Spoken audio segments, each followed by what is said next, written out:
Welcome back to the Whispers from the Shadow podcast. I'm Super Jimmy. And I miss pleasure. Technical difficulties, you gotta love them. Always.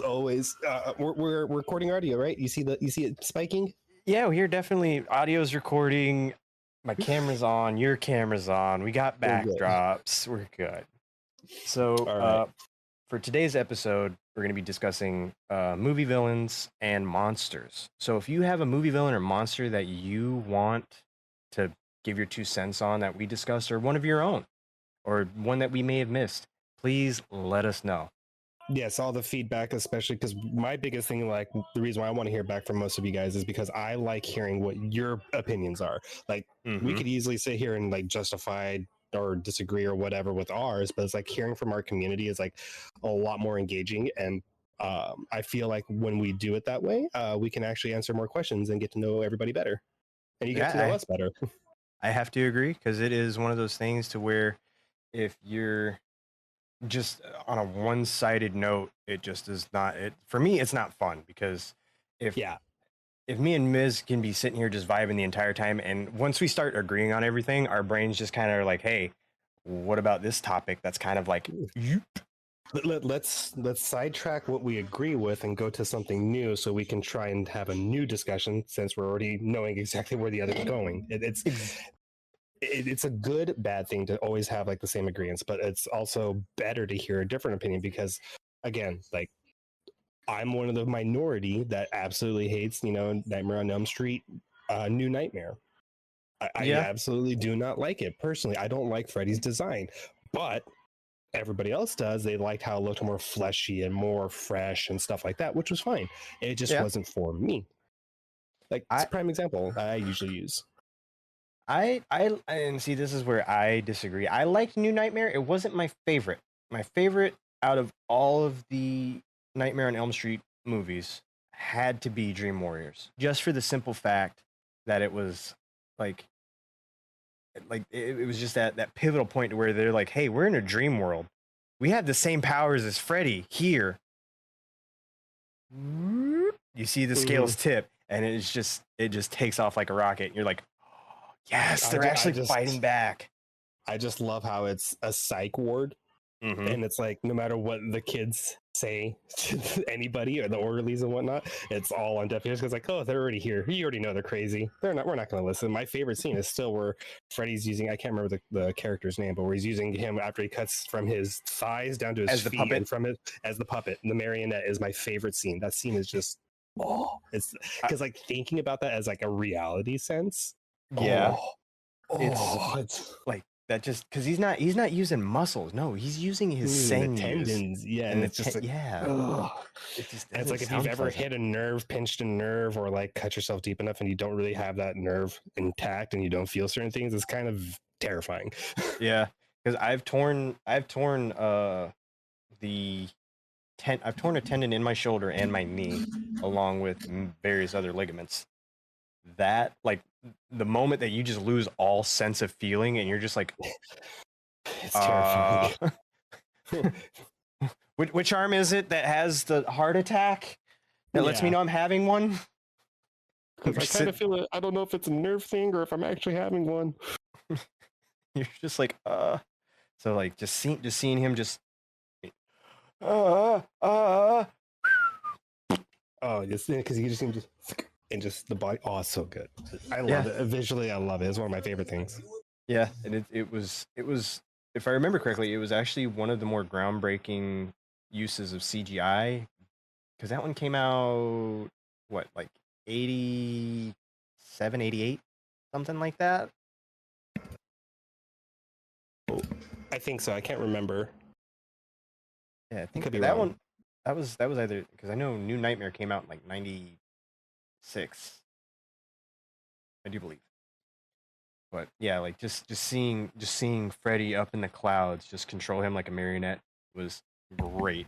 I love it. Oh yeah, no, it's fantastic. It is just visually, for me, and like just that thought process is just beautiful. But if we're gonna, like, speaking of villains though, like Freddy is like one of my favorite villains, even though he's like really one of the most like fucked up villains. Like if you really deep dive into him, he's he's not like, someone you should like. Yeah, Like, I mean, personality wise, but as a As horror movie villain slash monster, oh, he's fantastic. He is like, 100% fantastic. I mean, the fact that like again it's his invasion of the dream world where literally he can do anything and everything is like so fantastic for one. yeah, And number two, it's just his obviously shitty real life and the shitty person he is makes him that much better of a villain because he's more ruthless, lethal, yeah, like he knows what he can and can't do kind of thing. yeah. And he's not one of those ones that's like that just like waits for a specific time to strike. Sorry to all my Michael Myers fans and Jason fans. I love I those was guys just respectively. about to say like Jason and Michael, like how they literally Yep. have either like a single thought process in a sense where it's just kill, kill, kill, and the sense of like for my sister or for my mother or because you're in my grounds, quote unquote, kind of thing. Yeah. Not downplaying the movies and their commanding presence. It's just Oh yeah. more No. No. No. of as a character, they're very meh. Yeah, they're very linear. Like Michael and Freddy both follow the same. I don't want to say same plot, but for lack of a Michael better and word, Jason, not Freddy. or Michael and Jason. Sorry, Michael and Jason follow essentially the same plot line because of the simple fact that they both have a specific day of the year of a month that they come out, and then you have Freddy. He's just like, I'm bored today. What am I gonna do?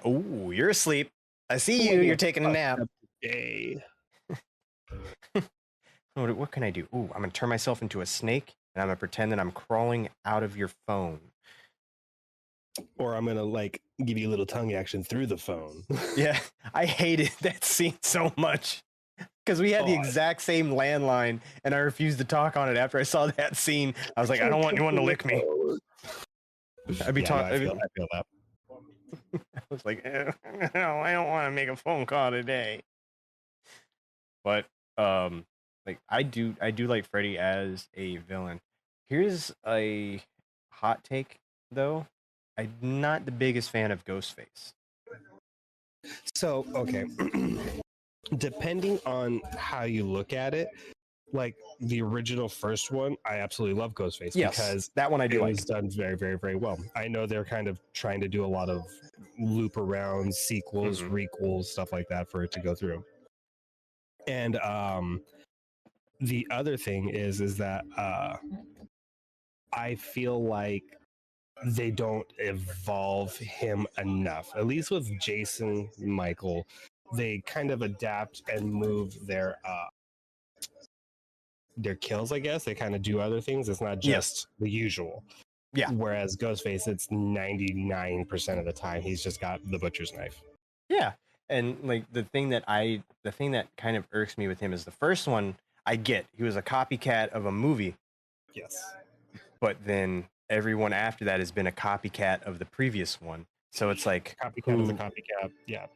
like I like that's where it kind of lost me. The first one, iconic. I love that one. Even the Stops. second one, Even the I second could one, I yeah, could go with because they were trying to like in a sense relive it and whatnot.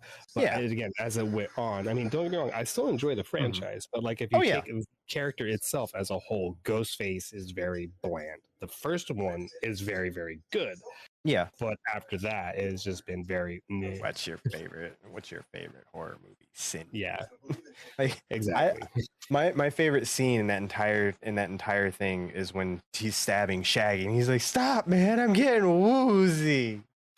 Yeah. And I'm And just like, "What?" keeps going. Dude. It's a fantastic film. I mean, I It love is. Wes. I mean, we've already Yes. like heavily praised him on one and kind of meh on his second. Uh, Yeah. but I mean, it's still very, very good. I mean, like for me, like one of my favorites is The Killer You Don't See, and not like the Yeah. happening sense because that is a poor way to do it. But I like The Ruins or Final It's Destination. it's the trees. Yeah, that one, Like The Ruins, I liked more personally on how they yeah. approached it. But more specifically, I was referring to more like with the Final Destinations, where death is not seen, but you Yeah. know that death is there. Like I said, Honestly, I think that the most creative kill in any of the Final Destination franchises was honestly the tanning bed. It was a very ingenious idea. Yeah, no, I mean, the way it was done is like that's super like very very like unlikely to happen. Yes. But that it's that concept of like again Jaws. You know, you're afraid to go in the water. After seeing that, a lot of people are like, I am I am not Yes. gonna go to the tanning room for a Yeah, because while. like, because that one happened in stages. Because first the shelf landed on and shut them in to where they couldn't open the tanning bed lid, and then it short circuited to where it started cooking them on the inside, and then they fell through the glass. So they not only got cooked, they got electrocuted, set on fire, stabbed, Yeah, that just and then they died. yeah, no. If I had to go with like a favorite kill, that's kind of hard. I mean, one of my favorites, but it's not like the favorite, is still I think it's in four, three or Ooh, four, whatever one was with the big old jock who gets his head smashed between the weights. I can't remember which one that is. that was four. I think Yeah, that was four. yeah, that was Because a let's see, terror. I think because I think it was that's the racetrack one, right? let's see. First one was the airplane. Plane, Second one was the bridge, bridge. Or no, second one was the log truck. on the bridge though. I mean, that's what I'm saying. Like that was the whole No, bridge it one. wasn't. It wasn't on the bridge. It was on the. It was on the long roadway. He Oh, okay. lot, and then you had the third one, which was the fair with the roller coaster. There, Fourth, yes. Okay, so yeah, the fourth one is the shitty one with racetrack, the racetrack. Yeah. and then That, the fifth one was the bridge. all right, right. But yeah, no, the fourth one, terrible movie, but that's my favorite death because I just love the yeah, you see that, and just fucking woo. Oh, Yeah, that the just hearing that and seeing that was just like, ooh, yeah. what I liked about I can't remember which one it was. I think it was number 5, where they have the guy that gets sucked to the bottom of the pool and he gets his Oh intestine. yeah, yeah, that That was actually happened. That happened in Florida. that's happened unfortunately several places. Yeah. And I I mean, was that's one of the like, reasons why they tell you never to be around the jets or the drain or anything like that for that very reason. There's actually a yeah. story in my hometown where something like that happened and a little boy lost his life. So they pretty much after that happened, they cemented the whole thing and cut it off. Jeez. So it's a very real thing. Yeah, because that like just having your intestines sucked out just does Your not sound asshole, like a good time. Yeah. especially out your asshole, Just literally sucking up spaghetti. so my question with that, technically, since they cheated death, quote unquote, would that be a kind of like a game to death itself? Yeah, how long can you avoid it? That's why, Yeah. like again, the ones that do survive, quote unquote, at the very end, they always do a whole like, oh, they're being attacked or something else is about to happen right there. Like who Yep. is next on the list or so on and so forth. Yeah. Although, other than the fifth one, you already kind of know what happens to the survivors because it links it into the first one. So, Yeah. I'll put spoilers or if you haven't seen the entire series. How have you not seen the entire series yet? It's going on 30 years old now. Like it's like 25. I think it came out in 98, 97. Was it? Yeah. Oh, yeah. You're right. You're right. It was. Oop, It was sorry. 97 or 98 or 97. Yeah. Because it's been around for a while. Oh yeah, no, for sure. 2000 actually. Holy shit. Oh. Okay. So we were off by a couple years. That's not bad. But It's not terrible. No, but the so it's series is 12 years old now. That's scary. yeah. That is a little scary.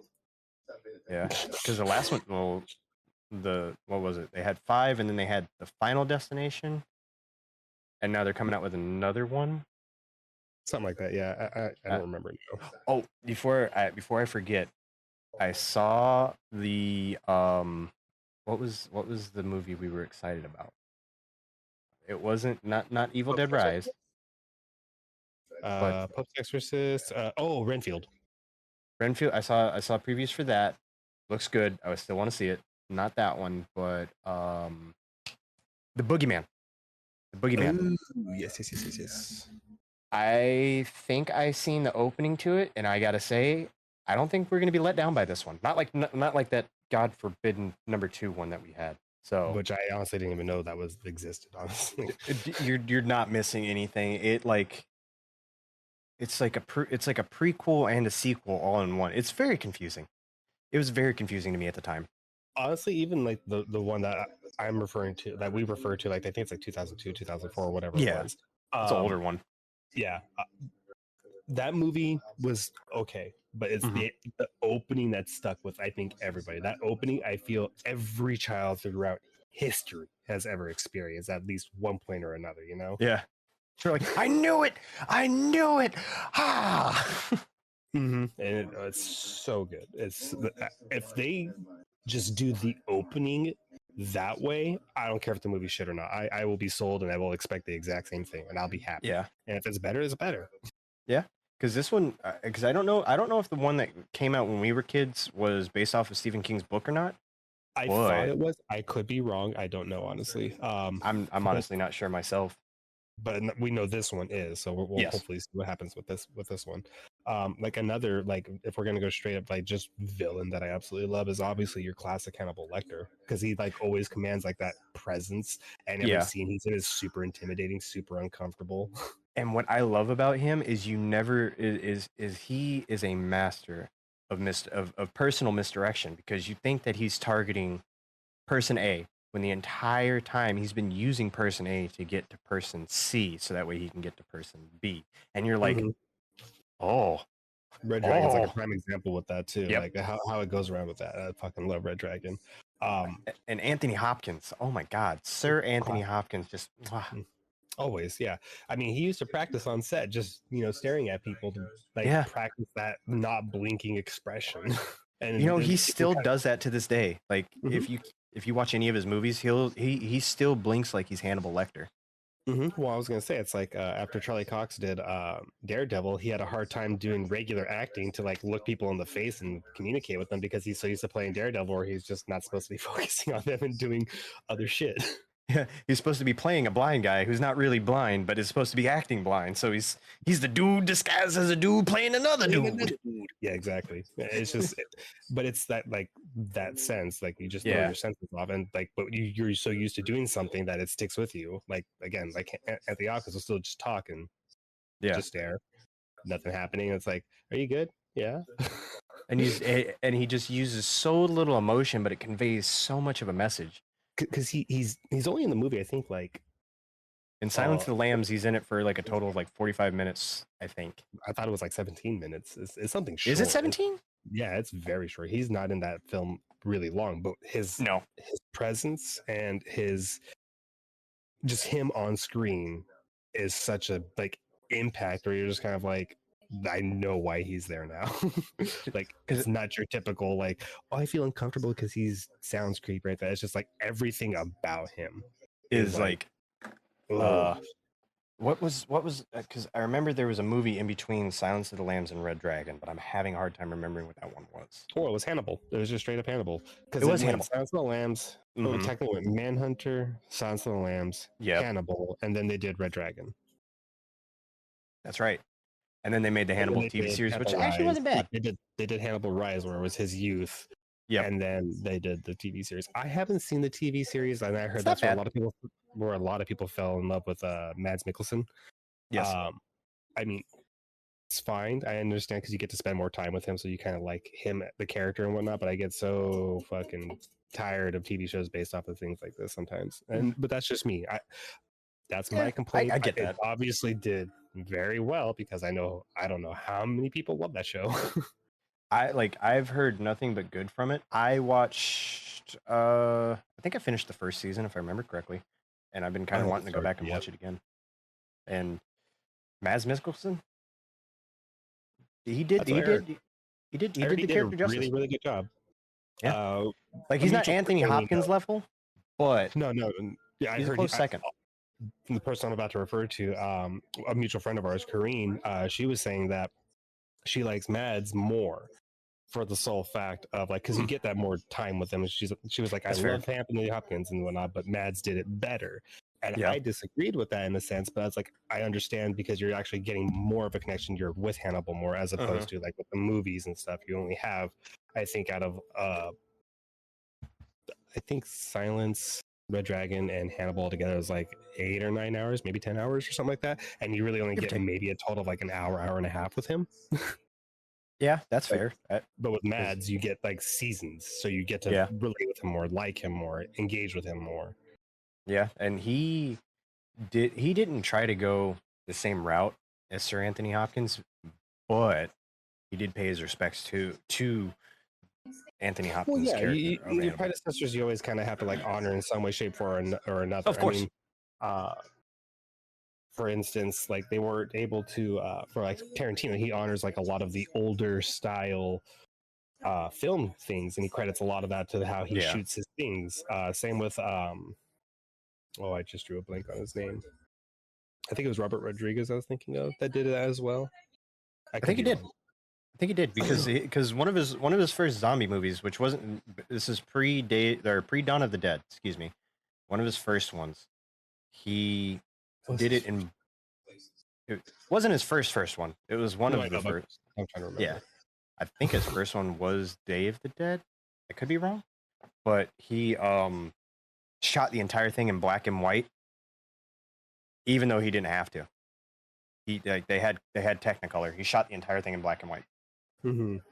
and he did the because you remember how the old zombie movies where they would show like the zombie like kind of like meandering onto screen, and then they would show it for a minute, and they would just pan with the zombie.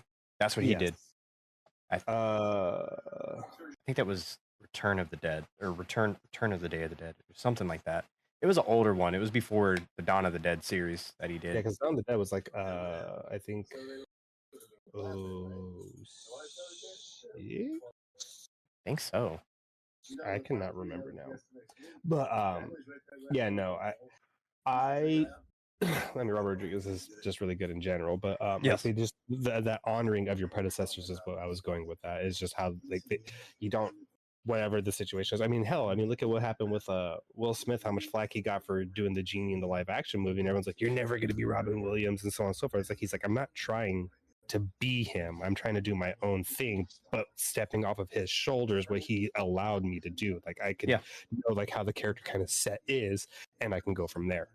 And I honestly think he did a good version of the genie. Um, Genie and Jasmine are like the only things that were great about that movie. Everything else about that movie, I was so I like the disappointed with. boo. I like that little monkey. My But biggest honestly, complaint about the whole movie was Jafar. He just seemed like a typical yeah, bad guy. Like they not even like a very convincing, deceiving or whatever. It was just they just made him very one dimensional. I liked Will Smith's genie because he said, "I don't want to be Robin Williams." He said, "I am going to pay respect to him in this movie," and that was his main motivation for making his own genie. Which it I worked out get. really well. I thought he Yeah, did a good job. I think he did a good job. I mean, the fact that he can sing is great. Yeah, But like hearing him be like able to even bring it into more modern times, mm-hmm. like it was very, very good. I just Yeah, enjoyed that breath of fresh air. That it's like, okay, I didn't get exactly what I want. I didn't get Robin Williams, so I know he didn't like try to rip it off or anything like that. He did his own thing, and it just made it go so much better. and it's actually even funny. Fun fact: it was not Robin Williams that voiced himself, or that did not. He didn't voice Genie in the second one. Not because he like the old rumor used to be. I think it was because he didn't do sequels. It was because he had a contractual obligation with another movie at the time, which I think was Mrs. Doubtfire and Aladdin 2, which Return was of Jafar. Return of Jafar, was voiced by the guy that does Homer Simpson's voice.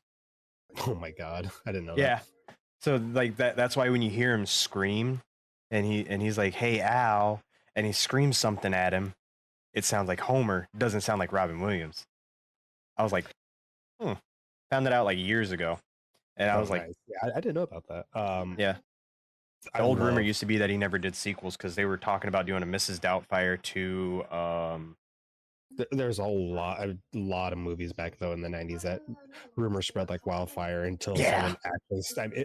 It's still even like today. I mean, like you have everybody with like the Marvel movies that's like, oh, who's the villain, and everyone speculates, and everyone's like, no, I know it's this one because of whatever, and it's like, no, I'm pretty sure you're wrong because when the movie comes out, everyone watches like, I didn't like how they used Yeah. that villain, or I thought it was going to be someone else, or it's just something stupid.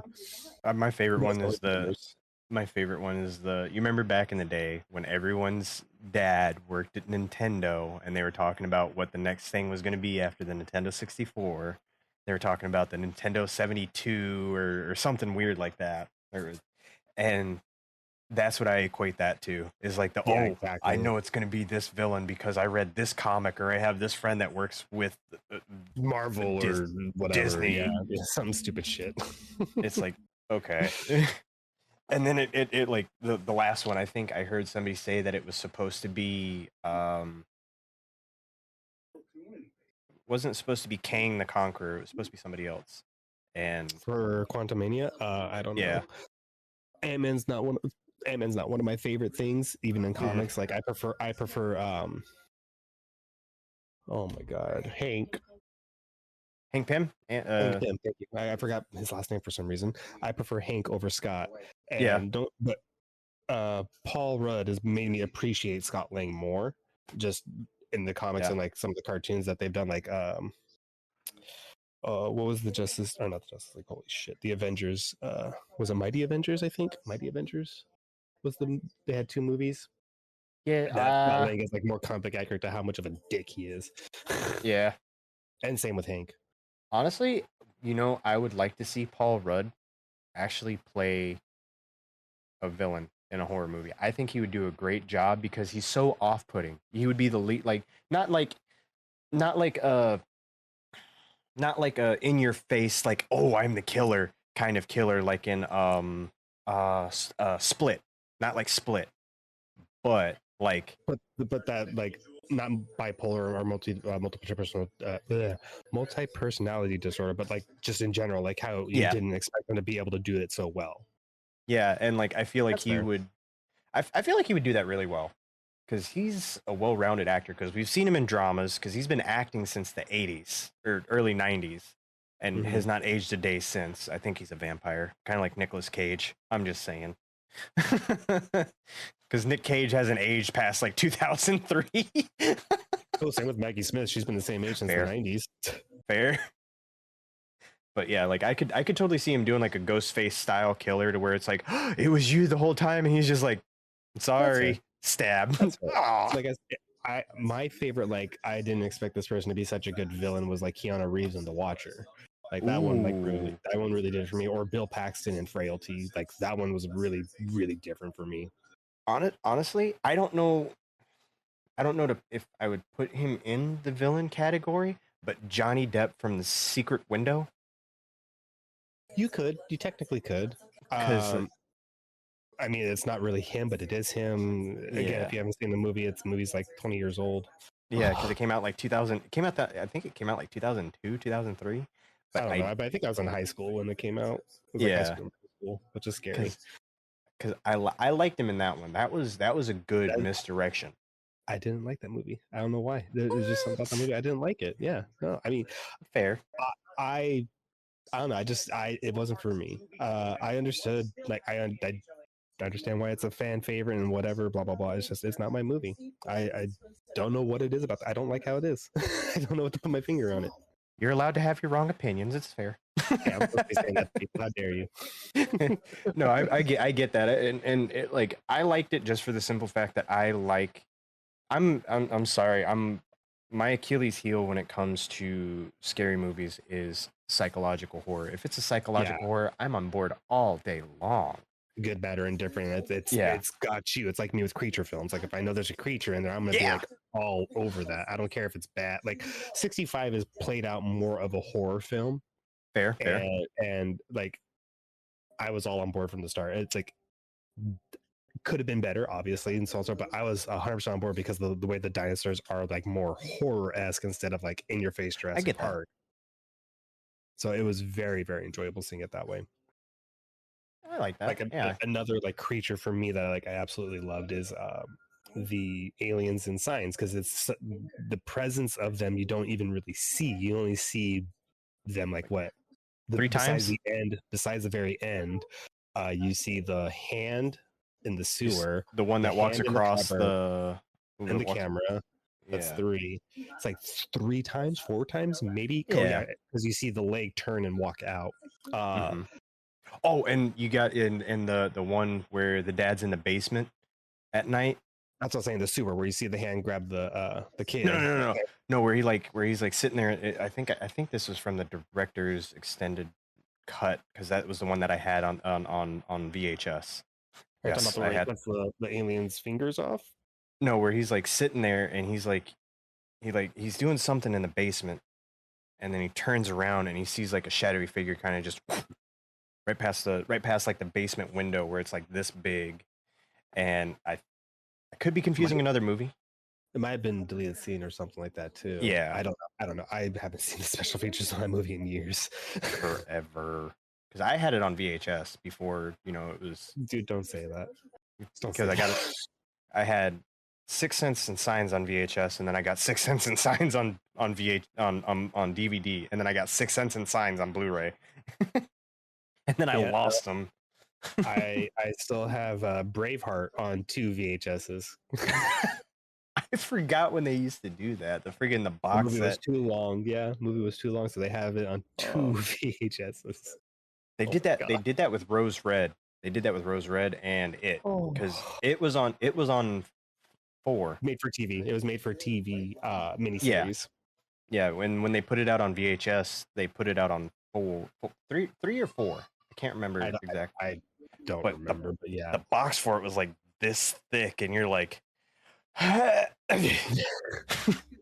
To think about that, man, is so wild. It's so but wild. like I'm might catch flack for this, I might not. But one of my favorite characters, honestly, or sorry, villains slash creatures, honestly, was the original Damien from The Omen. Oh, it's from the 70s. Yes.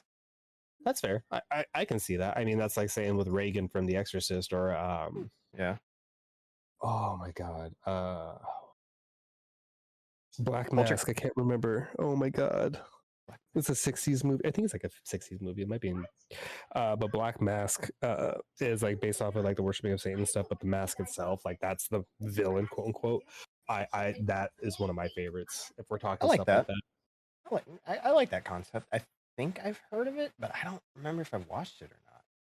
Because I'm kind of fucking pissed now. sounds I don't remember familiar. its year. But the reason why I like Damien is because it was just one of those ones where it was like like his parents just if his parents would have just taken a second and been like, "Hey, listen, if we stab our child with these sacrificial daggers, we can prevent the end of the world, or we can let him grow up and see how awesome these kills get." And they're just like, "Let's see how awesome these kills get." And my favorite one to this day is where the preacher is standing outside of the church and he's calling Damon a demon, and that thing just like lightning strikes the top of the church, and then that piece of Oh yeah, barb just shook. You're like, hey, I love that one. But no, I didn't mind. that's a I didn't very mind good the one. remake. I didn't mind the remake because the remake played a There's lot of the homage. Mask of the Red Death. That's the one it was. Mask of the Red Death. Oh, ooh. I haven't seen that in Check out forever. that one. I have not seen that in forever. That one came out in like what, 70s, 60s, 64. 64. Yeah, Because, but that's that one. That's the one with Vincent Price. yep, yep. I remember watching that because I remember back in the early 2000s, AMC once a year around Halloween, for those that are in our age group or even a little bit younger, might remember this, but once a year they would do a classic movie marathon on AMC. And a lot of them were themed, and one of my favorite ones was the Vincent Price horror movie marathon. Oh yeah, no, Vincent Price is like just iconic all the way. I mean, His you voice alone. like I said, original House on Haunted Hill, The Mm-hmm. Fly. Just his voice. Like my favorite thing is still like every time I watch Nightmare Before Christmas, there is Tim Burton's first little short, which is the Mm-hmm. where he first started using like claymation and stuff like that, is called Vincent, which is based off of Vincent Price, and it's just Vincent Price narrates it too, and it's just so good. Oh my god. Yep. And one of my all-time favorite things to watch with my daughters around Halloween is the old Scooby-Doo movies. Oh, Scooby-Doo dude, Ghoul Zombie Island. School, Scooby-Doo's Ghoul School, Scooby-Doo and the 13 Ghosts, Scooby-Doo Zombie Island, Uh, Night of the meets Vampires or something like Alien, that. the witch one, and then the alien one. Like we watch all of them, Mhm. and my favorite one out of that lineup is the one with Vincent Price and the 13 Ghosts, because you have Vincent Price and he's just kind of like contacting Shaggy through this crystal ball, and it's just his head, and he's like, Shaggy, are you there? And I'm just like, oh, yay. Yeah, no, I give him a little golf clap. oh yeah, no, fucking, I love Vincent Price. Like, he's got that voice. It's like, again, for me with oh my god, James Earl Jones, Yes. fantastic. Like, you hear that voice and it's just so iconic that you can't not recognize it. Yep. Or the guy that played Sauron. What was it? What is his name? Oh, you're talking about Christopher Lee? Yes, Christopher Yeah, Lee. Christopher Lee's another one. If we're talking like just voices in general, another one is always going to be Morgan Freeman, obviously. Tim Curry. Tim Love Curry, Tim yeah. Curry. Oh, Hexus. I'm so Oh, I'm so sad that he suffered a stroke, and mhm. he's still so lively though. Yeah, But yeah, no, he's still kicking. He's still going good. That's the good thing. mhm. Fantastic. Oh my god, I love him. Like I said, Legend. That's another one for me. Like it's like a fantasy horror, but Legend, Uh-huh. him playing like that devil character is just so good. What is funny is that if I remember correctly, they didn't even call him the devil. His name was like Hornman or something, or the Red Man or something like that. And Or if you're talking on the like actual like character list of names or what they represent, yeah, I think so. yeah, it was like I was like, huh. But Another. like Go ahead. I was gonna say, I love my favorite movie that Tim Curry ever did was Clue. I loved him because when he's pushing the guy down the hallway and he goes, "Will you stop that?" and he looks at him and goes, "No," and pushes him again. No, Clue is a fantastic movie. So It's good. super hard to. He's done so many, but like personally, I will always love him in Ferngully the most. But that's just because it's for me. I love that movie. The other thing is that I was gonna say is that another person that I love like playing a villain that's like really really good is oh my god, I just lost his name, Al Pacino. Because if you've Ooh, never seen Devil's Advocate, he does such a good job of being able to do that oh, I love Devil's Advocate. devil. He's like so you can see him being Satan and how misguided, or he's telling you you get all your dreams here while doing all this other behind the scenes shit that Keanu's character doesn't even know. It's Yeah, just he does it so well, and when he flips on his anger or when he gets pissed off or he doesn't get his way, how he forces it in it, and it's just such a good. He's so good, threatening, uh, intimidating. It's just everything about the way he went about that is just one of my favorites. I feel like that's one of my favorite. I mean, I will say like my favorite film with him in it is probably still Heat. I enjoy the fuck out of that, him and Robert De Niro. he did But good in like that. as like a villain, that right there is like I absolutely love. Yes. I loved him in The Devil's Advocate just for the simple fact that like I wasn't young enough to really understand what was going on in the first time I watched it. When I watched it again when I was a teenager or young adult, um, I really appreciated it then because I understood that Keanu Reeves was the devil's advocate, because I thought the devil's advocate was like Meet Joe Black with Brad Pitt. uh Brad Pitt, where I didn't understand that Brad Pitt was death that was in Joe Black's body. Like I didn't get any of that until I went back and rewatched it some years later, and I was like, oh, Yeah, because at a young age, like I talk about this all the time with like some of my IRL friends, is that when I like up until I was probably like 16, I mm-hmm. went to the movies just for the movies and just to say, oh yeah, it was good or bad for whatever Yeah, reason. I thought it was stupid or like teenage shit, yeah. like oh I didn't see enough boobs or whatever stupid stuff. And then like my I brother, didn't see like enough blood and gore. yeah, exactly. My brother I was watching behind the scenes of something. I want to say, I think it was like the first Matrix when it was out on DVD. I Oh can't God. fully remember what it was, but he was watching some behind the scenes thing, and I ended up sitting there watching it with him. I was like, "Oh shit, I like this." And he goes, "Well, all my movies are right here. If you want to fucking go through them and watch some of the stuff." And that's where I started watching more behind the scenes, script writing, the producing, cinematography, Mm-hmm. score, all this other like stuff. And then once that started clicking, I started watching movies listening to more of the score, watching and focusing more here, there, and everywhere. So like that really helped me engage with movies more. That's one of the Yeah. main things that my wife bonded was because of like our love for the movies and certain specific things and so on and so forth. Like the first movie we bonded over was Deep Blue Sea. That's another good one. I love that That movie. I that love that movie so much. that one is I'm sorry, my favorite, like as much as I love Samuel L. Jackson, my favorite Oh, scene he is goes out like a fucking champ. yeah, it just Oh, it was so out of left field too. That's what made it great yeah. because you're just like, okay, they're inspired, they're gonna get together, and all of a sudden, fucking yoink! Oh fuck! Well, there goes their main drive. Whoops. I thought he was gonna be a survivor. What the fuck? Yeah. But I did like the fact that they kind of broke the mold with having LL Cool J be like one of the survivors in that movie. Because I Well, was like, yeah, that was a very stereotypical norm. But no, he yeah, even did a very, very good job at it in general. yeah, Again, it's a product of its time. I yeah. love that movie. I And what love that was movie. funny is like right after that, they had like 3 other horror movies featuring rappers Mm-hmm. where they lived. They had Busta Rhymes and H2O, and he literally stood there and boxed Michael Myers, talked shit to Michael Myers while he was beating him up, and then lives. And then you had Anaconda with Ice Cube. Mm-hmm. But Anaconda's classic, man. Oh You my god, cannot so good. not like that. Anaconda is fucking classic. It's so good. Oh my god. That was it John Voight, right? I think that was John Voight. No, I'm just trying to remember if that's his name. Yeah, I think it I is. always get him and Anthony Hopkins confused, honestly. They look so similar, but you They can tell really they're do. super different.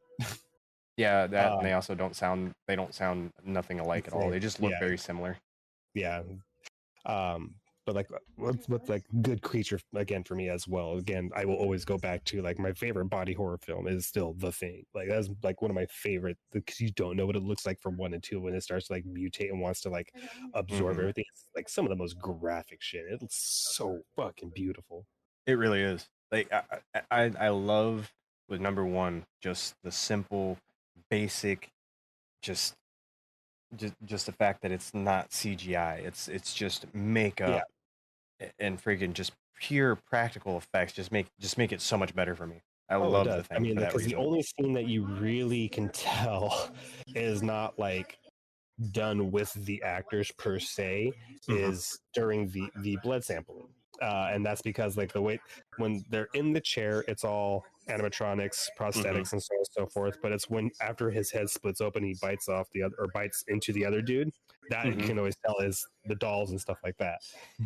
But again, it's still like most of that movie is done so well with its animatronics, props, blah Hmm. blah blah blah blah. It's fantastic because again, I always preach this. The reason why I like it so much is because it's something to react to that is real, but it's not real because it's obviously controlled or whatever it is, so on and so forth. But there's something Yeah. physical there instead of, like, hey, there's a green screen here. We have this shape of what the monster would look like, and we kind of CG over that. It's like, no, this is something to react to. Yeah. That's what I love about like practical effects. Prime example with like Jurassic World is another example. Like, yeah, there's a lot of CG and so on and so forth, but when you saw like the Brachiosaurus head, like that whole head was an animatronic. It's just something to react to, which just hits so much harder.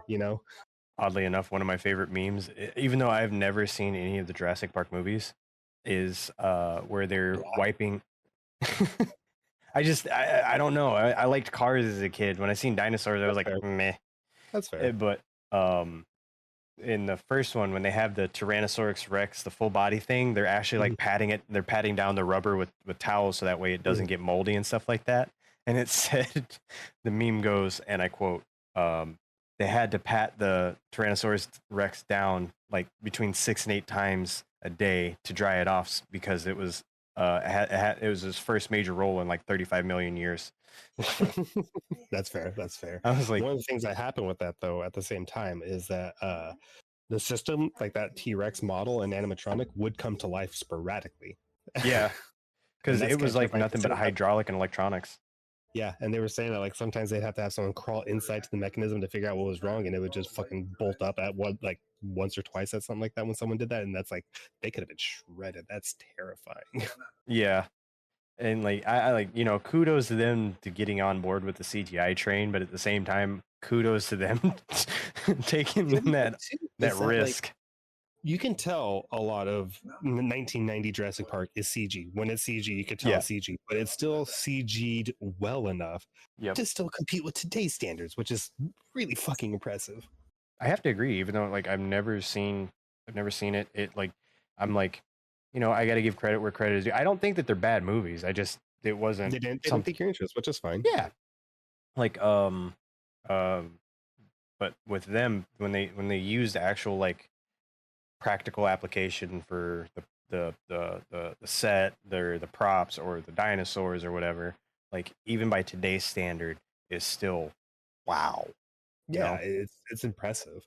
I think that they, yeah, for the time that they had, they probably could have done slightly better. But Yeah. again, for the time, 1990, you're just coming off of the 80s wave of a lot of stuff. It's very, very good.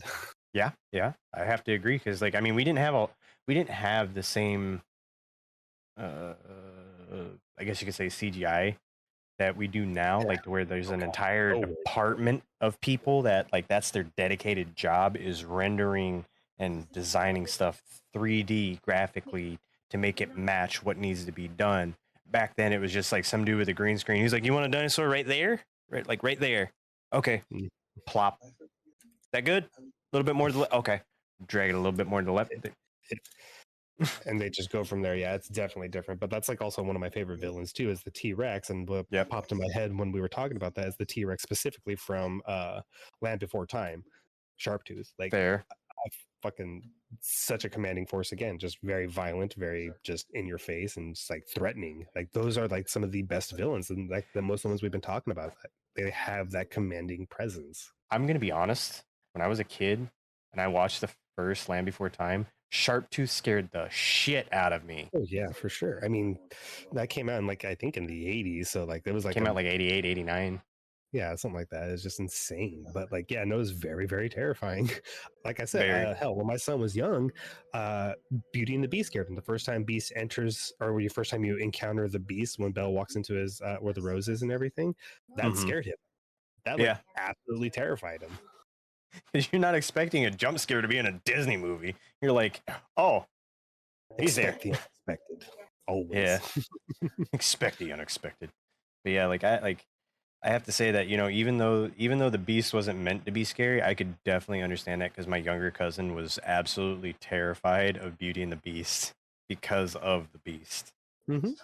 I mean, and again, it fear wasn't different because things. of the same thing as your son. It was because of the part where Belle refused to have dinner with him. And then he's like, "Then starve." Yeah, the way again intimidating. Very, but yeah, like that like I love the villains and the creatures that have a very commanding presence, or the ones that like you don't expect to see coming. Like in the first Jigsaw, I think they did it great because he was in the room with them the entire time. Spoiler alert for That movie came out in 2002, 2003. something like that. Yeah. So Um, a whole movie was shot in like 18 days. They had yeah, like a $400,000 budget, something like that. yeah, it was really low for the time because like I think the same company had just put out like another movie not Yeah, too long Lionsgate puts before out. that. So, but I mean, they're taking a risk on these. I think they're Australian or New I Zealand think to they be are. exact. But Yeah. Lee Winnell and James Wan, that was like their first film in the States. Yes. And it was hit or miss for them. And it fucking dead center for them, but still, like it was a big gamble. But that's a very good example of like the not expecting or expecting the unexpected because it's like the entire movie, like, dude, this dude just blew his fucking head off, and they're doing the whole movie, and then at the very end, that reveal is just like, oh, that's so fucked. Yeah. And then he stands up and he's like, "Oh yeah, by the way, your key's in the tub. You can unlock your handcuffs and leave." And then he remembers, oh, it went down the drain. Or they couldn't Like, find it in general. It's like, oh my god. yeah. Which, by the way, you could have easily got that out because I don't think that key would have gone down through the P trap. But that's just me. And what was even funnier than that was it was a raised tub. The P trap's right there.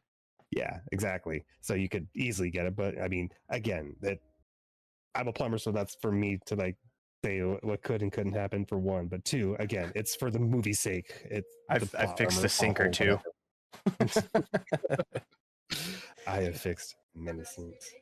The only time I've ever actually really had to fix a sink is when someone has dropped something and it went down and it got caught in the P trap. There was a clog in the P trap, or I accidentally broke, or something accidentally broke somehow, and it was just time to replace either like a ring, something like that. So it was like, Fair. I hate messing with the P trap because sometimes just that smell, it's grody Honestly, in there. that smell is still 100% better than urinals because I fucking hate urinals. I have to give it to you there. I don't want to know that one because just calcified piss all along the line. As soon as you pull that fucking urinal off the wall, it's just like, oh. Like, why did they have this on Fear Factor? Oh, dude, I know. We don't need to get into plumbing horror stories. Speaking of villains and horror things, fucking Joe Rogan on Fear Factor. Oh my god, dude. Man had no chill. Even in the 90s, he had no chill. Yeah. He's like, hey, listen, I'll give you $50,000. Sweet. If you eat this bull testicle raw, not cooked. Huh? Why? What's funny is that like that's such a big thing. Like, and either just in the South in general. I don't know like specifically which southern. It's a big thing in Colorado. I was gonna say in Mexico, it's a big thing too. Like it's just a natural. Like, okay, let's go. And that's why I'm like seeing that on the TV, and everyone like, oh, it's so gross. It's like, okay, yeah, sure, whatever. Like when I watched it down in Florida, I was hanging out with a couple friends and we were watching it, and someone was like, "Oh, that's gross." I'm like, "That's a Rocky Mountain oyster," and they were like, "Oh, what?" And I'm like, "Yeah, they have like a competition to see who can cook the best one in Colorado." I didn't know what it was when I was a kid, so like someone handed me this big thing. I thought it was a fucking chicken nugget. Took a big old bite out of it, and it was like just juice, and I was like, chicken nuggets aren't juicy. What is this? And they're like, oh, that's a Rocky Mountain oyster. I was like, I don't think I like oysters. They're like, no, it's not an oyster. I'm like, why would you call it an oyster if it's not an oyster? And they're like, it's a bull testicle. And my brain at the time was like, what's a testicle? What's a testicle? Yeah. And I told my grandpa what happened. He's like, oh, you ate that?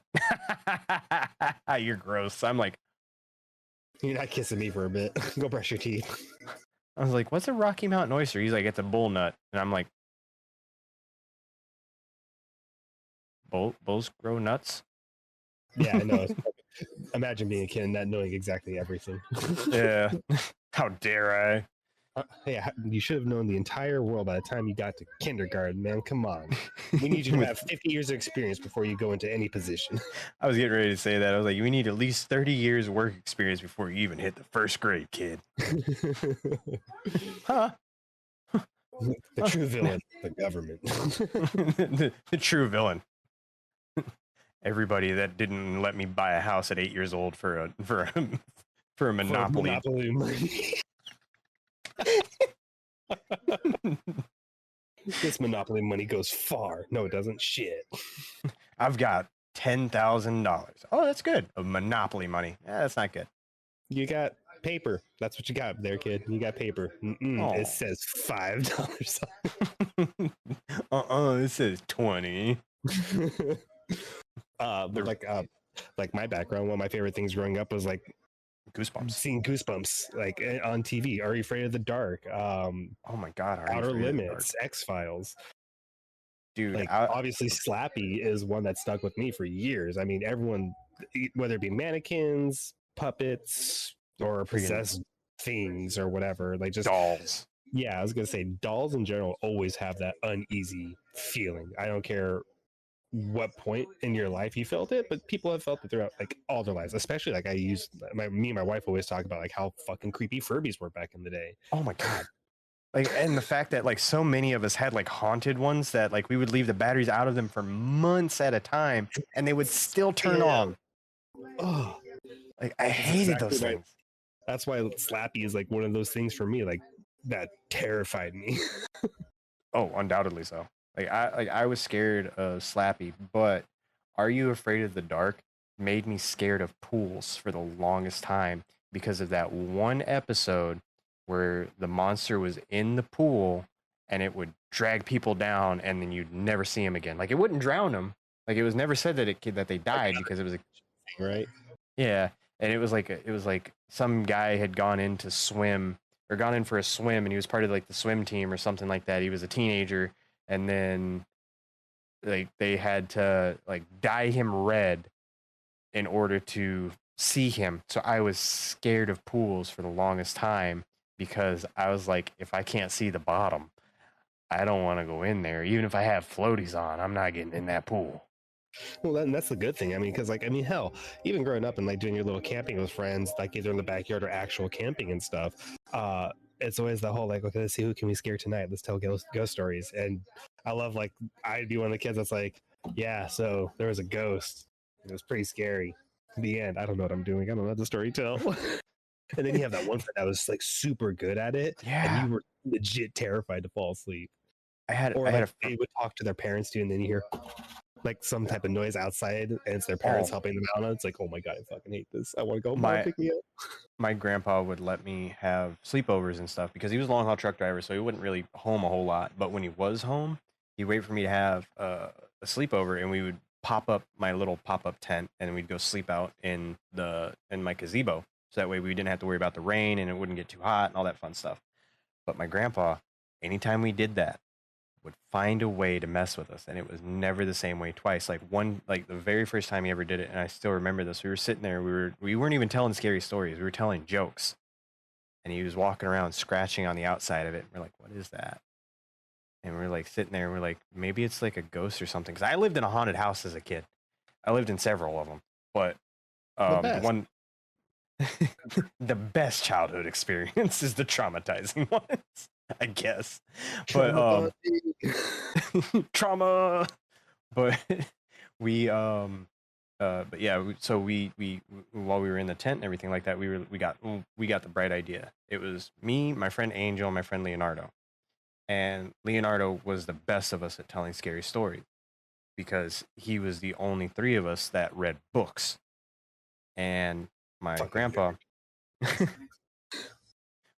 he read everything from like science fiction to horror to freaking teenage drama, all the best things growing up. And he was sitting there telling us a scary story that he had read from, I think it was Scary Stories to Tell in the Dark, one of the first ones, not the second or the third one. And while he was telling the story, it got to this part where he was like, and he opened the door, and right when he did that, my grandpa zipped open the freaking main flap and came in and just went booga booga booga and scared the shit out of me and my two friends, and we started backpedaling, and my whole tent just went. Whoop. Yep. Oh, it is great. See, I personally love that. I mean, as fucked up as it was to happen to us or whatever like that, but like I said, like I told in the last episode when I got scared shitless out of from by my friend through the window. Looking back Yeah, at it now, we can laugh about it. In yeah. that moment, though, it is the like worst thing ever. Oh, so bad. So bad because we were all in our sleeping bags, so we were falling all over each other, and freaking the tent didn't help because as soon as it flipped over, the poles just went pee. So we had no way of getting out. So we were trapped like Oh, rats in a sock. I was gonna say it's like the whole if you and your friend had to run from a bear kind of thing, what would you do? It's like I trip my friend so I can get more room. It's that's where it really becomes that situation because Yeah, as a kid you only have a flight risk. You're not a fight because you're a kid, obviously. yeah. That thought process is never like, hey, I can stand up to this. It's like I'm getting away from that. My heart's pounding. I need to go. I need to leave immediately. Not immediately, immediately. Oh yeah, that's how you know it was bad because you can't sprechen bright. Like I had to have, but Well, I yeah, mean, look at us when we play DBD. yeah. Right, they're screaming incoherent nonsense, saying Random incoherent nonsense, or just talking jump shit the whole scares, time. Yeah, or both, or all of them. There's a lot, yeah. but It's a tier system. there is a tier system for sure. Just like in game. Yeah. But like another villain for me that I absolutely like love is for instance, like uh, if you want to use Lord of the Rings in a sense, like how Ooh. like Sauron is the main villain, but obviously it's got the like subdivisions, your trolls, your orcs, your goblins, blah blah blah. Yeah. Uh, like that whole like there is that one leader, but there's still like this whole hive thing that's following it. It's like really For terrifying. for me, it had to be the ring wraiths, or that one scene where Bilbo's grandpa like, nah! Oh yeah. Oh, Frodo's. Yeah, when Bilbo does that to him. Yeah, when he Or wants to see Bilbo, the yeah. no, agreed. Like that is terrifying as a kid, like for sure. Like another movie that pops into my head is like almost is Pitch Black. Like how Oh, all yeah. the aliens on there are like just this very, I mean, heavily CG movie, but fantastic movie. Yeah. Especially for its time, because it was originally just supposed to be a one-off thing with sci-fi. Yeah, but like everyone loved Riddick, and then they did the cartoon, and then they did Chronicles, and so on and so forth. Yep. But like Butcher Bay was a fantastic game too. I love that game. Oh, love that game. Love that um, game. but like the aliens are that very hive mentality. They'll even kill each other because there's no food, kind of thing. Yeah. Like it's terrifying, but like that one's like without a leader. But it's like that whole. It's like how I complain about zombie movies, how there's too many zombie movies, but like that whole overwhelming presence is just like fuck. Yeah. Because So good. when we answered the question about like what movie we want to be in, and my answer Universe. was A any zombie zombie movie. movie, and I was sitting there thinking about it. I was like, wait, I didn't plan ahead. Whoops. Mm-hmm. Yeah, no, like Because you that is can't a go terrible. loud, you'll attract a horde. You can't go too quiet because it takes too long to reload. You can't freaking drive a car because the roads are going to be congested. You're going to run out of food super fast. You're going to You're run also into drawing people. attention to yourself. Like there's so many variables that like it is just that in itself, that existential dread. Like I said, I'd probably be one of those ones like, oh, this is going down. Okay, I'm gonna start a shotgun. Like, well, yep. This. Have you seen The Mist? I'm about to recreate it. I'm recreating the ending. The best part. Woo-hoo! Make sure I've got enough bullets. Just in case. Yeah, no, exactly though. It's the same thing. But that overwhelming feeling because I even like with what's the movie like what can I use again? Like I'm trying to think of like other horror movies I can kind of like equate it to. Like, even like The Birds, like that whole feeling, Yeah. of just Or like any of the numbers. arachnophobia movies or Eight-Legged Yeah, Freaks. yeah. Oh my god, Eight-Legged Freaks movie's fantastic. I So don't good. care. I love that movie. Cheesy as it is, fucking love that movie. It's so good. But But yeah, that's like also that. the thing too. Like that fear. Like again, when it comes to Yeah. like small things being big, Eight-Legged Freaks. You have arachnophobia in general. You have Hmm. them. You have Slither. It came Uh, from outer space because I think that was a giant scorpion. No. don't remember, but I was also gonna say like the brain that wouldn't die. Yeah. Like that one. That was Invasion of the pretty. Body Snatchers. Oh my god, Invasion of the. I forgot about that movie because I Hell, was even talking. the Thing, Yeah, because it the thing. perfectly replicates.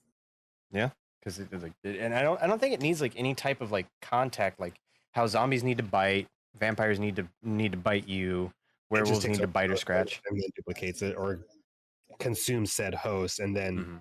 becomes it. I mean, they did that with the dogs. Several of the researchers. Um, but yeah, no, like that whole thing is even really, really fucking creepy. Yeah, because Like, oh, I'm talking to my friend here right now, and also it's like reptile people rip off a mask, and it's not me, it's someone else, and it's like, oh shit.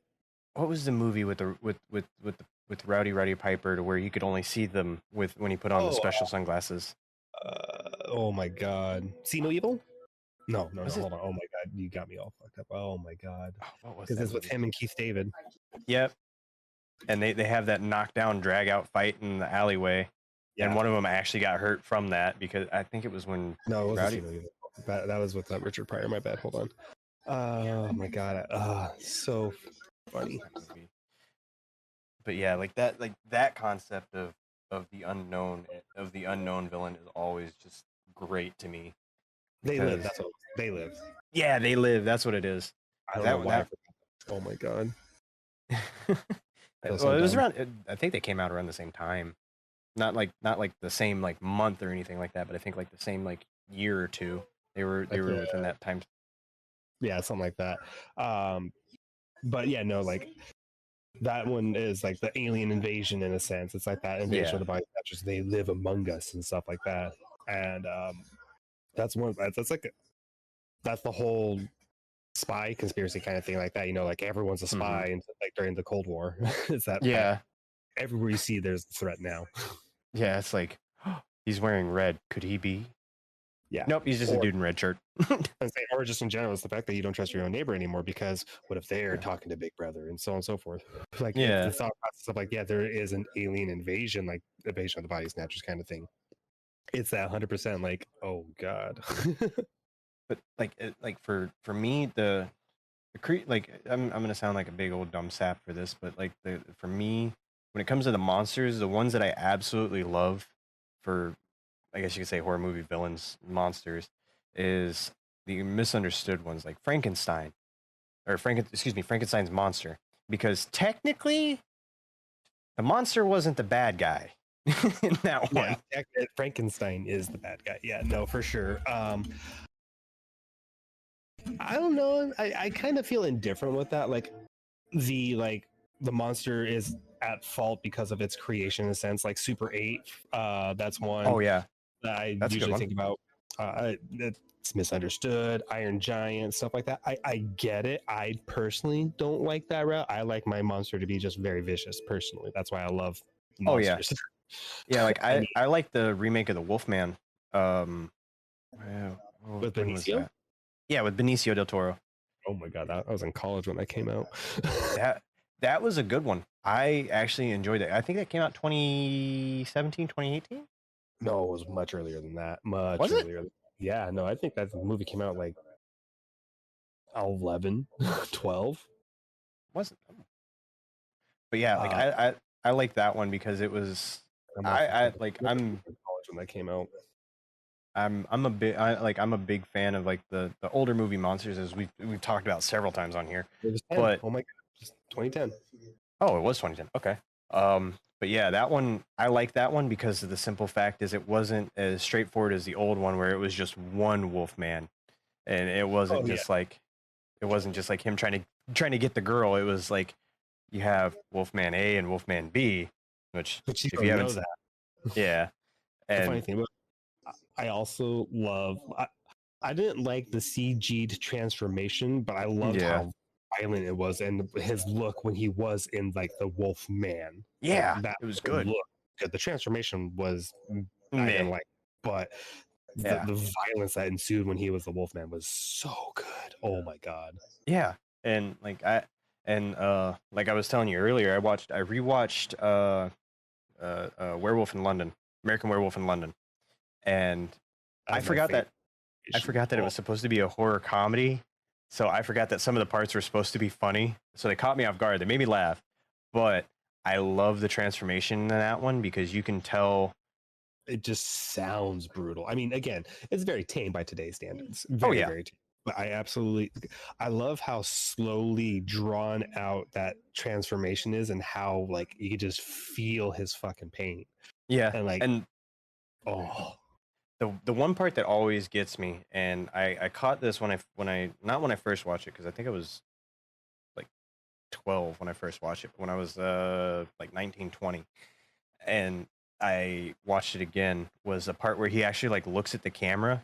He's not looking at the camera to look at the camera. He's looking at the camera like he's asking for help. Like he's just got a pained look on his face, and you're like, "Oh, buddy." yeah, no, it's just so good. And he's just pleading for his life. Oh, it's so good. It's The hand so good. the hand Oh, stretching scene always gets me because it's just like yeah, this and it's just fucking just cool. Oh my god, You're it's like so good. It's you're like just ow, very ow. crunchy.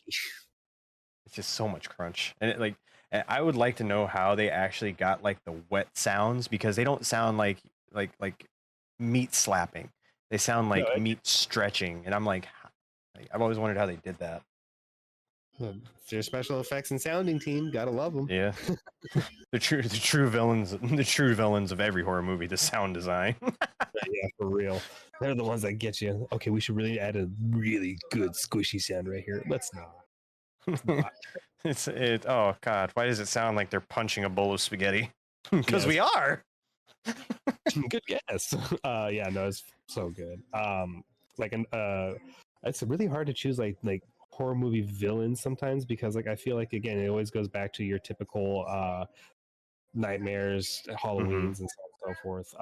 But like I love, like I've stated, like I love like the Hannibals and Yes. Devil Advocates and stuff like that, or Bill Paxton and Frailty. Ooh, that's a good one. It's when there's an actual villain, like we were talking about with Disney, it makes it better instead of just like this like faceless thing sometimes, unless it's like Slither where it's a hive mind, or aliens, or so on and so forth. Yeah. I honestly I feel like Slither was even though like by by then standards it was considered to be B horror. Like I think it was like the modern day take on The Thing in a sense because it wasn't so much I can see that. I can see that. it wasn't so much like the same it wasn't so much the same exact concept but it was there. Like I feel like it took some notes from The Thing and was like, "Hey, I'm going to make my own thing with what I got from The Thing." And it was like cuz you had Well, your yeah, I hive mean, mind it wasn't like a parasite that replicated transformed. it. It Yeah. transformed it and adapted it to its like main body, which was Michael Rooker's Like character. I can't remember his it was name. like a little slug like that big that like shot a dart into someone's into the main villain's neck and he was just like, "Ah, it bit me."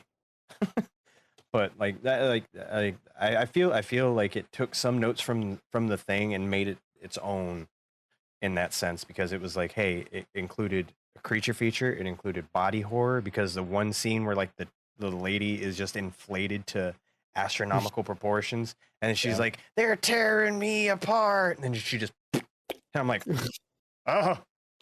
One that just popped into my head was Vincent D'Onofrio in The Cell. Ooh. I absolutely love that movie. Vince Vaughn with a serious role is always good to me. I enjoy it. I enjoy him Yeah. as a serious actor. Fun fact about The Cell: the when it came out on VHS, me and my mom, I decided to watch it with my mom. I didn't. I just came home from being out on spending the summer with my grandpa out on the road, um, which is basically like just a 2 month long road trip. Me and him, we'd drive across the U.S. while he was making deliveries here and there. And I came home, and and my mom had rented it from Blockbuster because we weren't supposed to be home for like another 2 days or something like that. So I came home, I sat down, I started watching it with her, and it wasn't scary at first, but the scene where the kid is talking with J Lo, and then Mhm. he like turns away and then turns back towards the camera, and he's like, "Ah!" I screamed so loud, and my grandpa got so pissed because he was in the other room taking a nap. And I was like, I didn't get in trouble. My mom did. He goes, Yeah. and then he looks at me after he like yells at her to cut the movie off. He says, "Stop and just watch some cartoons with him until he goes to sleep, so that way you can watch your fucking movie."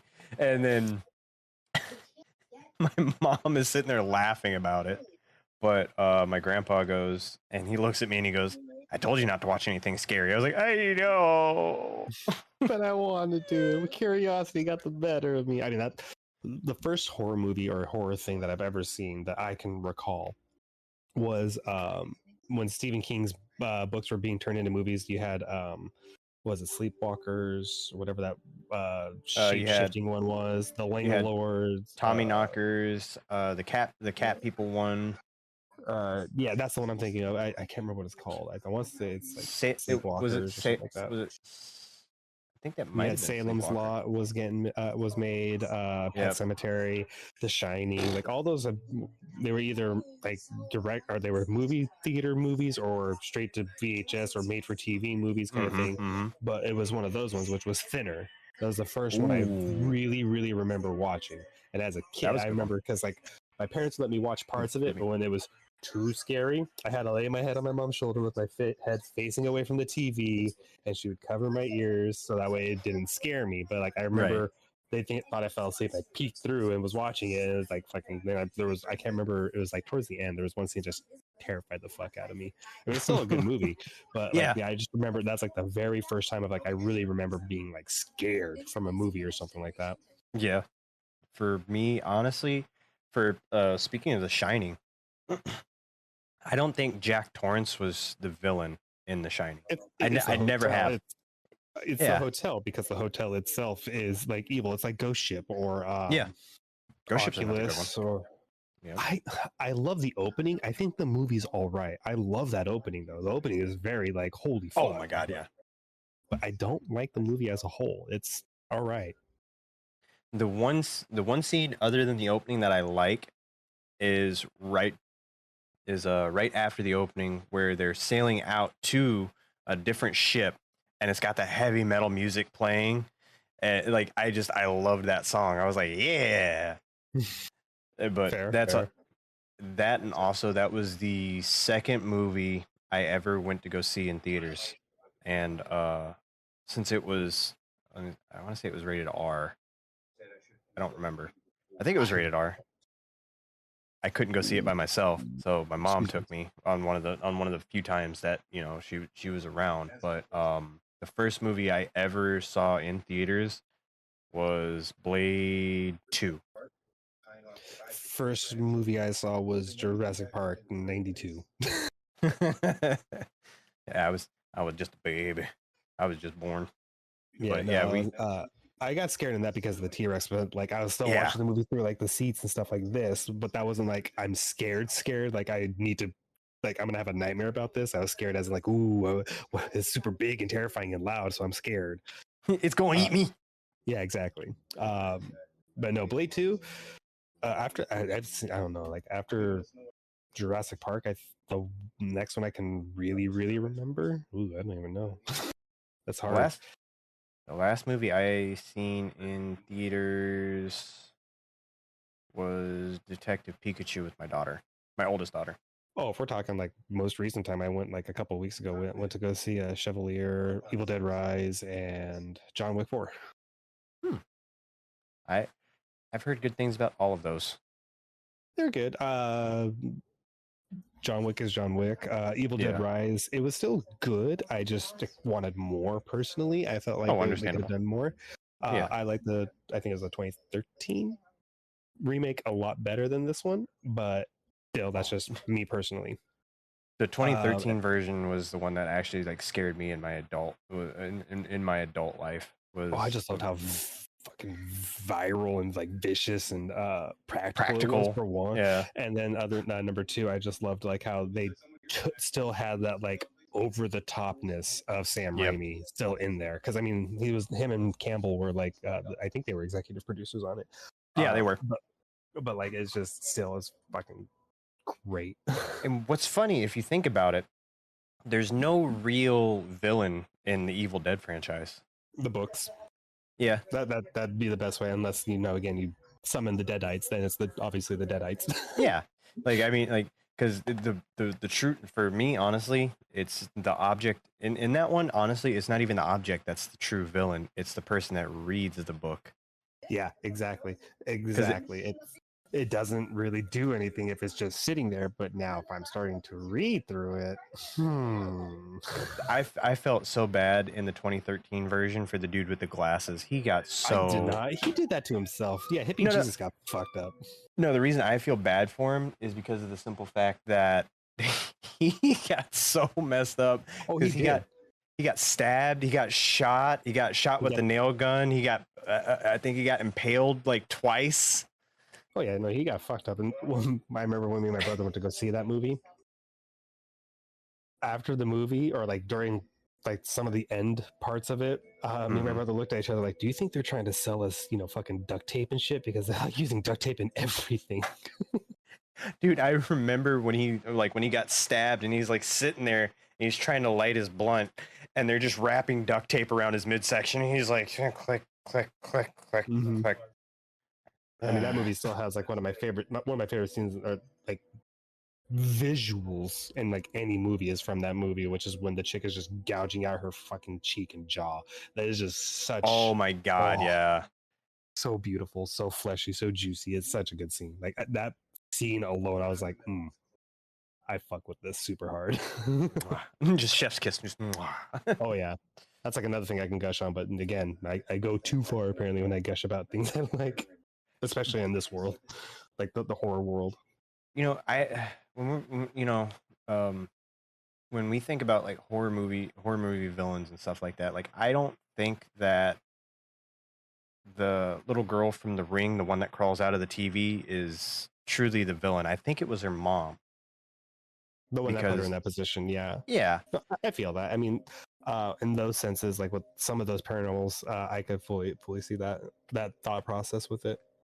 Yeah, because like if you think about it, if her mom had never thrown her down the well, there would be no VHS tape. There would be no killer girl that crawls out of your TV and leaves you in the Yeah. closet. So it was kind of like, mm, but at the same time, evil technically won Mm-hmm. in Because that I mean, sense. She never died. there's yeah.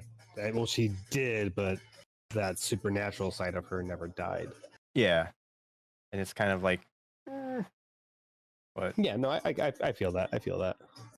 but one one um one horror movie creature I wish that they would kind of leave alone after the second one would have to be Jeepers Creepers I was because literally just thinking that right now. I'm not gonna lie. I was like, one of my favorites was gonna be Jeepers Creepers. I mean, like yeah, the first one is done so well, and oh I my god, so well. appreciate the second one. We don't talk about the third one because the third one's absolute shit.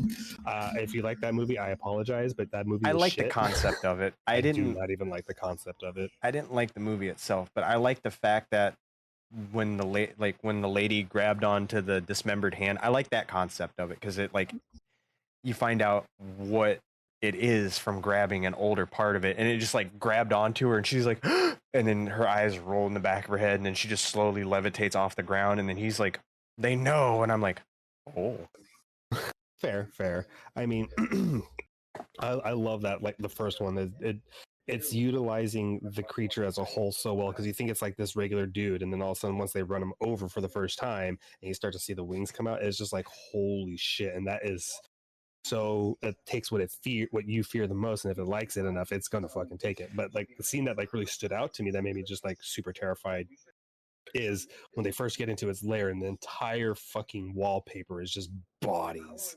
yep.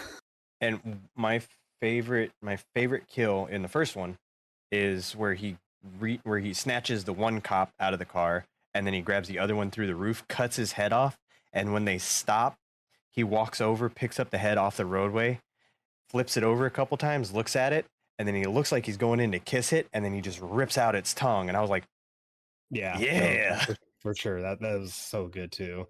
But It's just utilizes that monster so well because it's so well. there visually enough to terrify you, but it's also like hidden enough to where it's like, fuck, where is it? Exactly. And what's actually funny is that it was based the creeper was based off of an actual person who murdered their wife and threw her down like a kind of the same type of tube, and when passersby passed by the tube, they seen him dumping the body, so he got out and chased them until the cops caught him, and then they went back Oh, down, and then I did they not went know back. that. Yeah, I found out about that like a year or two ago, I want to say or at least it feels like that, but Time is a construct. time is simply just a concept, you just got to look past it.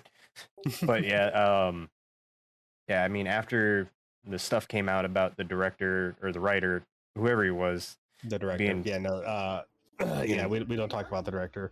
We yeah, don't like it for the director. We like it for the movie itself, not him. yeah, you can separate the art from the artist, and Yeah, well, but I I mean, can. for today's standards, it's a little bit still hard to deal with that. I mean, that's a whole nother conversation we can have. But I mean, you could just look at the climate today with a Yeah, certain subject that can be brought up on. yeah, but I like the creeper for the simple fact of that it's got it like I know I said that I didn't like Jason and Michael for the fact that they come out that one They're one time of year, dimensional in a sense. Yeah. but I like the creeper for the fact that he does have that time frame of where he's asleep for 23 years and comes out for 23 days on the 23rd spring, you know, and you're like is it soon? Is it now? Is he still out? You're like, Mm-hmm. uh and that just that concept of it is like, oh my god, you know, it could be today, it could be tomorrow, and but with like Jason, you're like, all right, as long as I'm not near Camp Crystal Lake on this day, I can avoid that. If it's Yeah. not Halloween, if it's Halloween, I'm not going outside. I'm calling Mm-hmm. out of work. I'm not going anywhere. But with like the creeper, it's just like he smelled me. Yeah, He and smelled I'm me. terrified, and I'm losing something, and I'm dead. And there's a deleted scene in the first one where they have him speak. I kind of wish they would have kept it in, but at the same time, I understand why they didn't, because when they had him speak, he had like a really thick Southern draw. Hmm. I mean, again, I can understand that. I'm glad they didn't do that, though. Yeah, I feel like it would be not as intimidating, I guess. Like that's one of the things too. Is like I don't like my creatures consistently to be like a conscience or speaking or anything like that, because the less you know, it makes it more terrifying. What is its yeah, end I goal? agree. What is it going to do? Blah blah blah blah. Like again with the thing, it's like what would it do once it like took over the population? Yeah, Who and fucking knows? that's why I didn't find the Babadook scary once they showed you like him as a character. Like the few jump scares they had, they got me a little bit. I was like, ah, okay. But like once I figured out like the Babadook as a creature, I was just like, not Hmm. that scary, Yeah, it's not that just bad. But like the creeper, why I like the second one over the first one is the bus scene where he's like where they're all like standing up and he's at the back window and he's picking out of the lot mm-hmm. and the one guy like is like sitting there staring at him and he smiles and he just goes and he just moves out of the way and he winks at him and I'm like, oh, he likes to Yeah, play a little cat and mouse. I like it, him. it's terrifying. Yeah, no, it's literally picking out victims. Yeah, no, for Mm-hmm. sure. And like that's the psychological aspect of it, and that's what made me like the creeper is that he's not just a you know what, I'm gonna eat this dude's liver, I'm eat that guy's kidney, oh your heart No, looks there's a thought delicious. process. Yeah, no, there's a thought Yeah, process behind it, but there's a reason because it's trying to prolong its life and whatever, et cetera, et cetera, et cetera.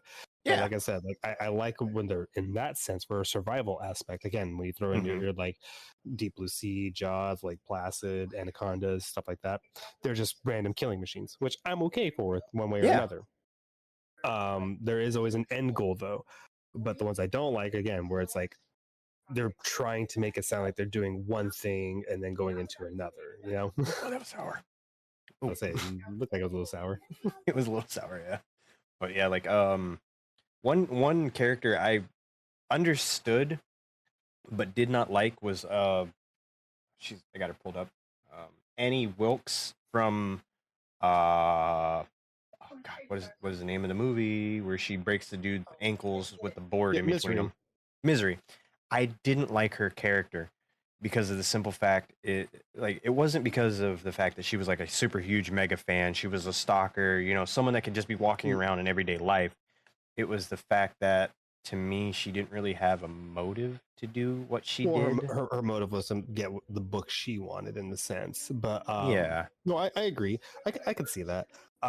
For me, with that aspect and that thought process, is like the reason why I didn't like her is it just again seems like your typical psychotic trying to force a Stockholm syndrome kind of thing, and I get super tired of that because that's like a big thing with a lot of Yeah.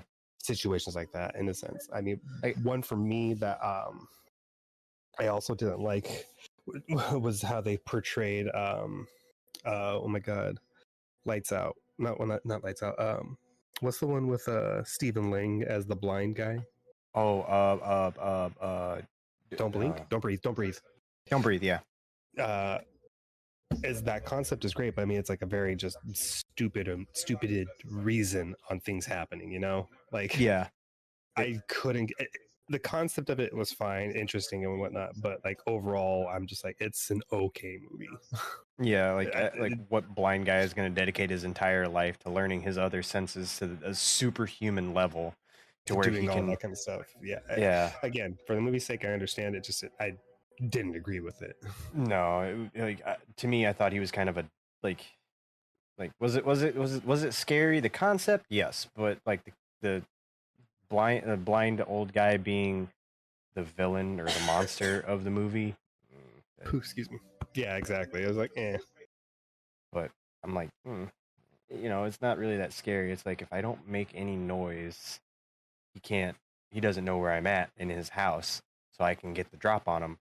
But at the same time, he's supposed to be like this highly trained badass. I think Like, he was a vet in the movie or something like that. I can't remember. yeah, and then like the whole turkey baster thing was a bit much. Yeah, that was. Yeah, I won't even get into that. Yeah, that was like that like when I seen that scene, I cut the movie off. I didn't even finish it. I was like, I'm done. I'm done. It I'm doesn't done. happen, but like, yeah, no, I because when I was watching, I was like, "Are you kidding?" That's one thing. Um, there's certain scenes in like, there's only been one movie in recent memory that just made me feel so fucking disgusting by watching it. Is the rape scene in Last House on the Left, the remake, or the one that was like Oh yeah, mid 2000s. yeah. Like, That was. it, very well done, but that's the problem. It's too well done where it feels too Mm-hmm. real. And it's just like, I feel I disgusted don't. just watching this, but you I can't look away. Like, yeah. but like that also having, those characters be the main villains is things I like, because you don't need that backstory or anything like that. They're just shitty people. Again, like Yeah. it's a good way to do that, but it's like there's certain scenes that just, that scene specifically is like, But that is too real. yeah, and if you didn't like that movie, there's an old version of it. There's a remake, and then there's Oh a yeah, the old one's by Craven, sequel. I think. No, Um. no, was it? Oh no, I wasn't talking about Last House on the Left. Oh, There's a movie called oh God, I Spit on Your Grave. I've heard of I that. I've not seen it. I refuse to rewatch that movie. And if if you or anyone you know has been through what that woman went through in that movie, I highly recommend not to watch it. It is very graphic. It will, like, when I was watching it, I was like, Am I oh even allowed to watch this? yeah, like it was rated R for a reason, and like it's really messed up because they what they did to that woman was just beyond reprehensible. It was Yeah, just I heard it's a very bleak and dark movie. I haven't oh seen it though, very. so I don't know. It's like Jigsaw if you took out all of the stuff that made Jigsaw great and just put in all of the gore and then some. Like Hmm. it's turned up to 11 on the gore, and I'm like, Oh, Spinal Tap. All right. yeah, oh worse. It's actually worse than Spinal Tap. Well, I was gonna say the Dialed 11, baby. Yeah, but I'm like, I don't want to watch it again. I refuse to watch that movie again. And I was like, ugh. No, that's fair. That's fair. But But yeah, like some of the good things about horror movies is designed to do that, and it yeah, sometimes uses its effect very, very well. And that was one of those instances for me where I was just like, bravo for doing it so well that it makes me that uncomfortable, but like, fuck, like, don't ever do that again. oh yeah, I agree. Like that movie, I refuse to watch again. But at the same time, like I don't want to say I was glad. I was happy that I watched it. I was like intrigued to watch it because I didn't know what it was, and it was just in the Mm-hmm. horror section at Walmart, and we were looking for something scary to watch at the barracks on Halloween, and we were like, Sure as hey, shit, this that's looks all you saw. yeah, we were like, hey, this looks good. Let's grab this. And we grabbed like 4 or 5 different DVDs and went back to the barracks and watched them on our PS3. And when we watched that one, we like finished it and instantly swapped it out to like a happy movie. And we're like, I need to feel better about myself. I need something to make me feel joy. It's like how I've seen like on TikTok, Twitter, and all these other posts on like Facebook and stuff, where everyone's like, after watching a scary movie, I need to watch a wholesome cartoon or something like that so I could sleep at night. oh, one movie that my wife loves and I enjoy it. It's not one of my favorites, but I like it's not a bad movie by any standards, even by today's standards, is the original Ginger Snaps. I've never seen that. I've heard that's really, really good. I have never It's seen it. good. It's good. I enjoy the movie. It's one of my favorite werewolf movies, but my favorite werewolf movie of all time has to be a tie between American Werewolf in London and Underworld. Right? Like Ooh, because what favorite werewolf movie would be fucking hard for me? Oh, I couldn't choose. There's several out there that are really, really good. there it's really hard to choose from. Like the way that it goes for me is it goes American Werewolf in London, Underworld, I just said it. Wolfman, the remake, Ginger Snaps, and then oh, Dog Soldiers. I'd have to say Dog Soldiers is number 5. If you've never seen it, I highly recommend it. It's I honestly had never heard of that movie, but then I like went on Facebook today for whatever reason, and literally that's all I've been seeing. It's like it's his 21st birthday or some shit like that today, yeah, and I was like, I have never heard of this movie, and then they're showing stills from it. I was like, what the fuck am I watching? What am I looking it's at? it's a it came out in the early 2000. It came out pre 2010. It came out early, or excuse me, came out mid to late 2000s. Yeah, I think it came And out like 02. yeah, and if I describe the plot to you, I'm going to give away the movie. But basically, uh, like it was made. I don't think it came out in theaters. I could be wrong, but I remember watching it on Sci-Fi, the channel at the time, and basically it's just about some soldiers fighting werewolves, and that's all I'm gonna say about it. But it is one of my favorite werewolf movies because of the simple fact that like it has um, that oh shit factor that I think every Fair, good fair. werewolf movie needs because they don't have the correct weapons to kill these werewolves, and the Mm-hmm. werewolves are actually intelligent. They're not just me. They're not just Mindless things. yeah. Like as much as I love American Werewolf in London, it's just a mindless beast. Well, You of can course, and it's a and survival of itself and kill whatever moves. yeah, and on top of that, you can kill the werewolf from Werewolf in London without needing silver. Like Mm-hmm. the You like just fucking they were able to just shoot it with like regular shotguns and shit. And can we talk about the fact how they shot down that long ass alley around the woman, didn't hit her once, and Mm-hmm. killed the werewolf? Like, Yeah.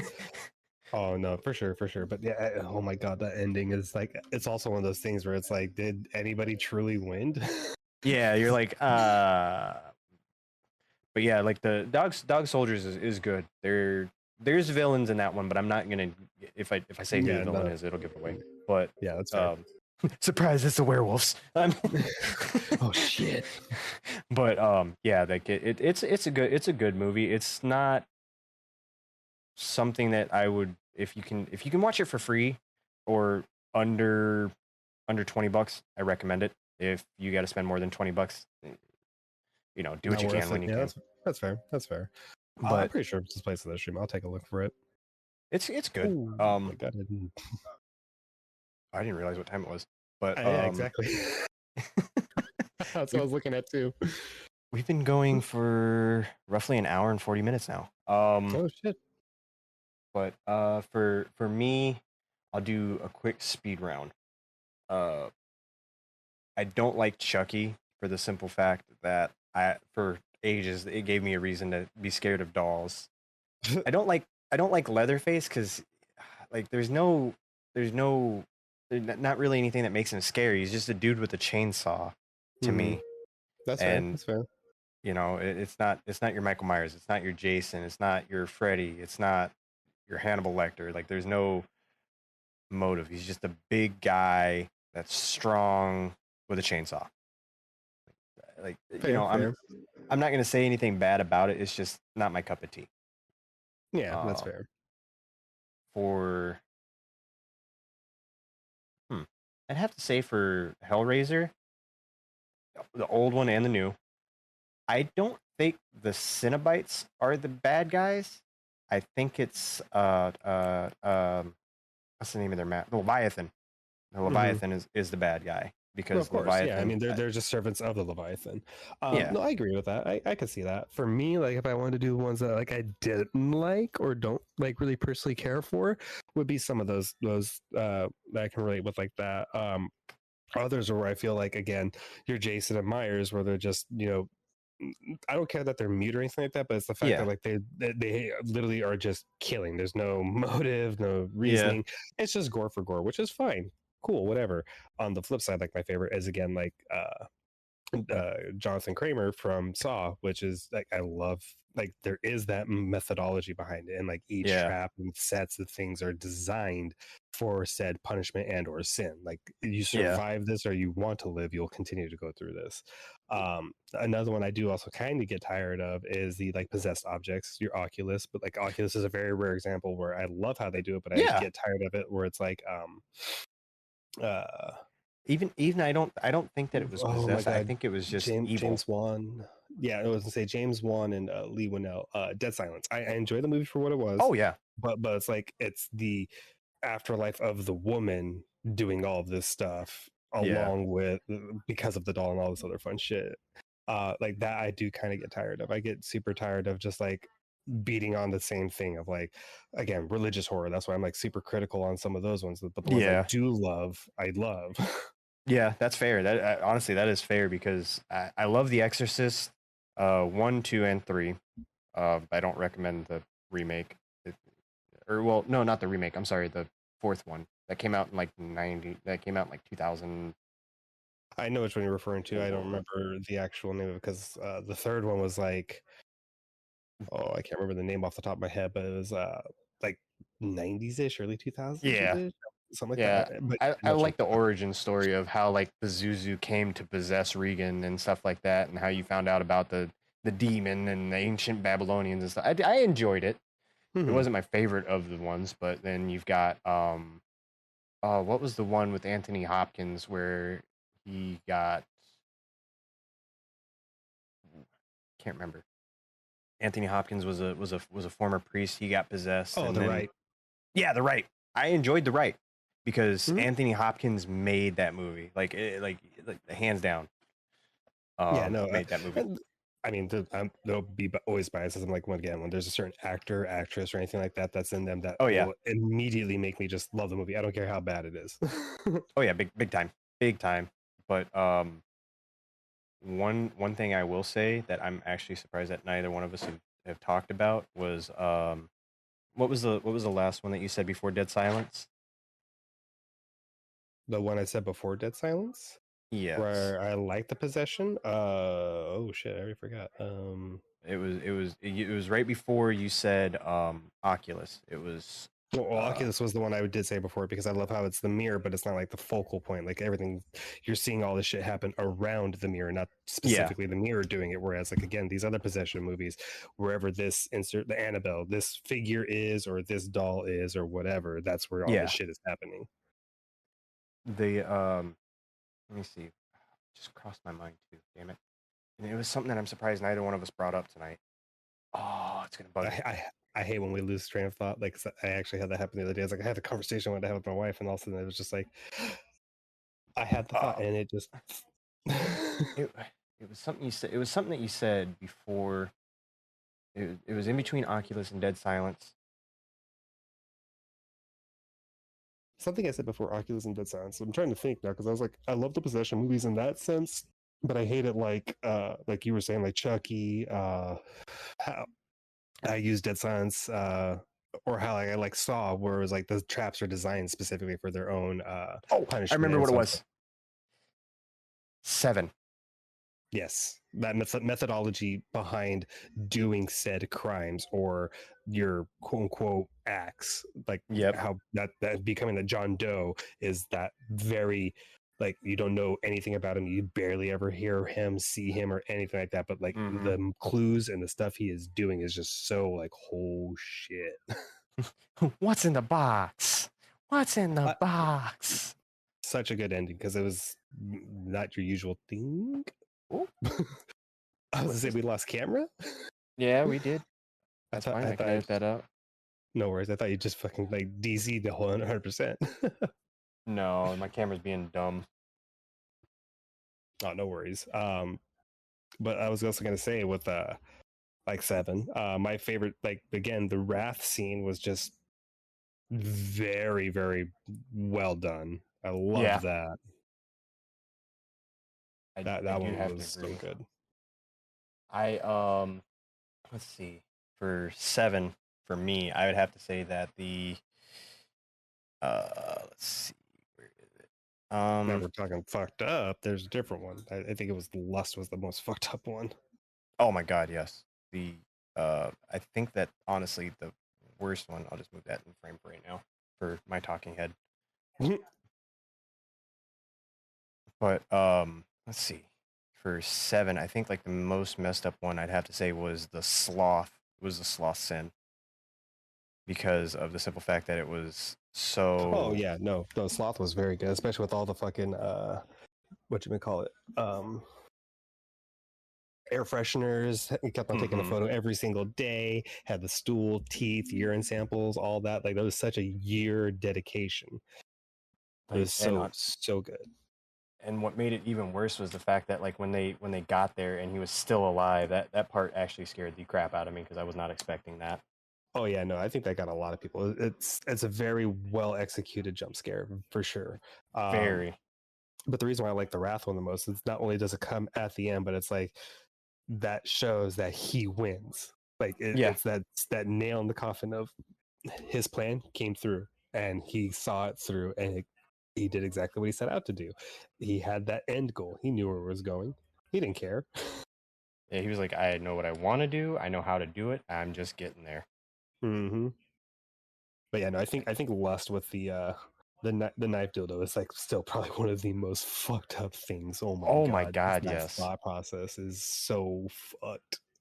So messed up. It was the worst because I think other than that, I think that the sloth one was probably hands down the other worst one. I still think gluttony would also be a fucking shitty way to go. Oh my god, yes. Like because it was just Fucking just eating to fucking just explode your stomach pretty much, and then just still being like fed. Oh my god. force fed, and you're just like, ooh, Excuse me. that, Yeah, no, exactly. It is just so oof. and that's I think that's probably one of the worst ways, one of the worst ones, other than the sloth one, because I think all he did was he just tied him to the bed, wasn't it? Tied him to the bed and just barely kept him alive. Yeah, like bare minimum, and you see that that deterioration of his entire body, like over months, and it's like it Mm-hmm. just oh, it's so good, It so was good. It's like it. also one of the very first times like I like ever got to see oh my god, John C. What? McGinley, like because like, he always plays that like asshole character, Yeah, and he does such a good job at it. I think that was one of the roles that he was made to do. Honestly, was that one. Oh yeah, for sure, he did a really good job in it. But yeah, no, I loved, and that's also like one of the things that really piqued my interest when I was younger, when I first saw that movie, to read the Divine Comedy because they mentioned Dante's Inferno like so much throughout that entire thing, I and think I so. just Yeah, that's one of my favorite books, if not my favorite book of all time. I heard it, but I don't think I ever read it. Oh, it's so good, so good.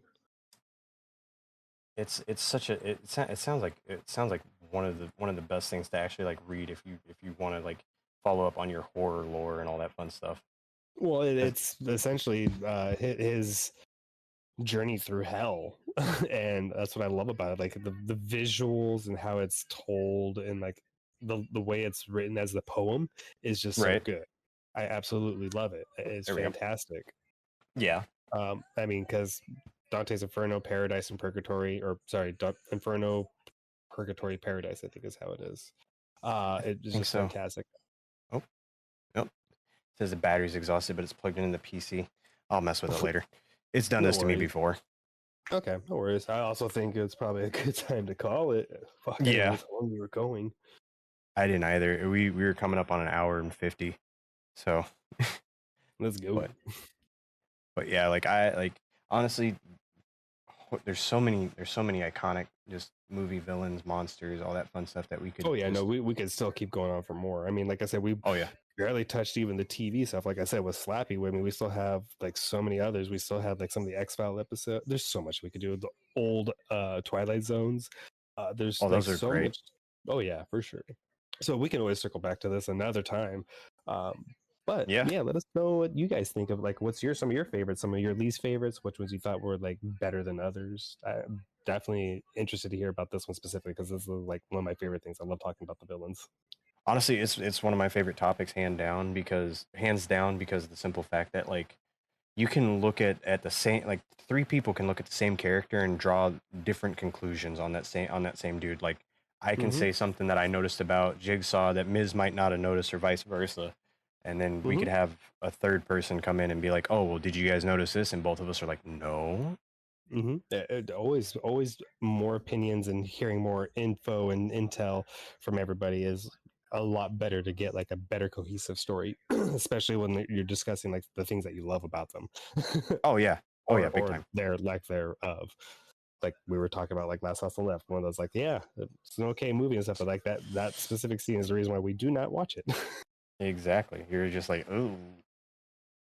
But yeah, I do have to agree with Ms. Like, let us know, please, because this is one of those ones to where uh, I am all about hearing other people's opinions. So the email, you can email us, you can comment on our YouTube.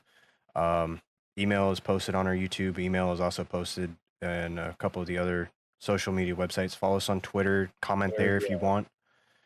Whatever the case may be, just reach out. Let us know because there's going to be Whispers from the Shadow podcast on YouTube, Whispers from the Shadows podcast on Twitter, and then of course here on whatever platform you're choosing to listen to us on.